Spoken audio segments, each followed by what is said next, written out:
অখিল গগৈয়ে তাত গৈ এই দুৰ্গত মানুহখিনিৰ কাষত থিয় দিয়াৰ কাৰণে তেওঁৰ জনগোষ্ঠীৰ বা উজনি অসমৰ বা মূলসুঁতিৰ মানুহৰ পৰা বহুতৰ পৰা তেওঁ যেনেকৈ নিগৃহীত হ'বলগীয়া হৈছে, তুচ্ছ তাচ্ছিল্য হ'বলগীয়া হৈছে, যেনেকৈ তেওঁক ট্ৰল কৰা হৈছে, আজি কোনো কোৰ্টতো কেছ কৰা হৈছে, তেনে ক্ষেত্ৰত অখিল গগৈৰ এই মানুহখিনিৰ ওচৰত থিয় দিয়াটো নিশ্চিতভাৱে মানৱীয়তাৰ উৎকৃষ্ট উদাহৰণ। আৰু এই ক্ষেত্ৰত অখিল গগৈ অকল মই নহয়, মিয়া জনগোষ্ঠীটোৱে চেলুট জনোৱাটো উচিত।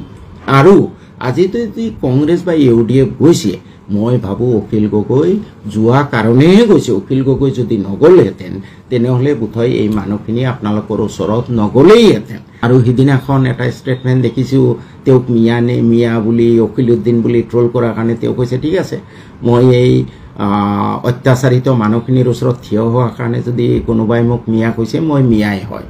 ইয়াতকৈ ডাঙৰ ষ্টেটমেণ্ট কিবা আছেনে বাৰু? স্বাধীনতাৰ কাৰণে বহুত কষ্ট কৰিছিলে, বহুত ত্যাগ কৰিছিলে, ন' ডাউট। তো জৱাহৰলাল নেহৰু, ইন্দিৰা গান্ধীলৈ ঠিকে আছিলে। তাৰপিছত ক্ৰমান্বয়ে এই পাৱাৰৰ সোৱাদটো পাই কংগ্ৰেছ নেতৃত্বৰ এতিয়া সেৱাৰ মনোভাৱ নাই। বিশেষকৈ আমাৰ অসমত কংগ্ৰেছ নেতৃত্বৰ মনোভাৱ হ'ল কেনেকৈ গাদী দখল কৰা। গতিকে ভাই আপোনালোকে ভুল নকৰিব। অহা নিৰ্বাচনত মই বিচাৰোঁ যে অখিল গগৈয়ে যিটো ত্যাগ কৰিলে, আৰু তেওঁ আহোম ল'ৰা হয়, ৰজাৰ তেজ তেওঁৰ গাত আছে। আহোমেই গোটেই অসমত সাতৰাজ মাৰি একৰাজ কৰিছিলে। গতিকে উপযুক্ত আহোম হ'লে তেওঁহে আমাৰ হিন্দু মুছলমান সকলোকে লগত লৈ আগবাঢ়িব পাৰিব। আৰু অতীতৰ কৰ্মৰাজিৰ পৰা দেখিছোঁ অখিল আজিয়ে বিধায়ক হৈছে, তাৰ কিমান আগৰ পৰা এই কৃষকৰ কাৰণে আন্দোলন কৰি আছে। He is a very good activist. গতিকে ভাই, আৰু এইবাৰ বিশেষকৈ ধুবুৰীত তেওঁ যিটো অনুকম্পা দেখুৱালে, মোৰ হৃদয় বিগলিত হৈছে যে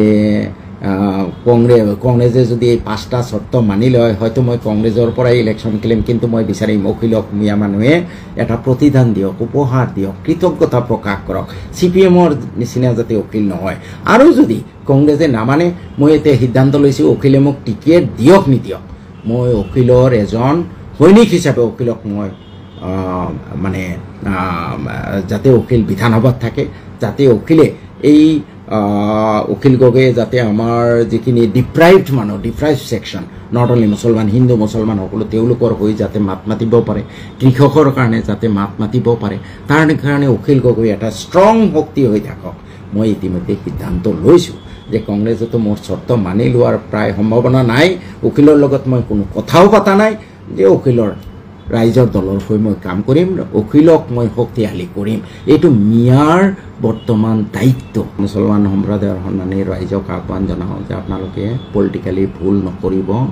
আৰু এতিয়া আপোনালোকে দেখিছে কংগ্ৰেছে অখিলক মিত্ৰতাত ল'বলৈ থেৰুগেৰু কৰি আছে।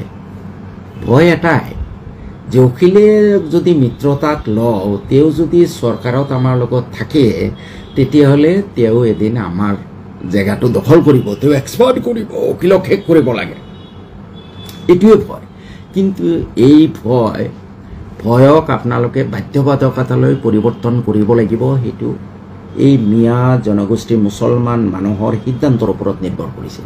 আজি মুছলমান সমাজৰ পৰা যদি এটা আৱাজ আহিলেহেঁতেন ইমান দিনত যে অখিল গগৈ ধন্যবাদ, অখিল গগৈ ধন্যবাদ, প্ৰত্যেকটো গাঁৱৰ পৰা যদি 200-400 মানুহ থিয় হৈ 1 ঘণ্টাৰ কাৰণে কোনোবা সংগঠনে আহ্বান জনালে যে আমি অখিল গগৈক ধন্যবাদ জনাম, এইখিনিয়ে কৰকচোন। পিছদিনাখন যাব কংগ্ৰেছে অখিল গগৈৰ লগত মিত্ৰতা কৰিবলৈ আগবাঢ়ি আহি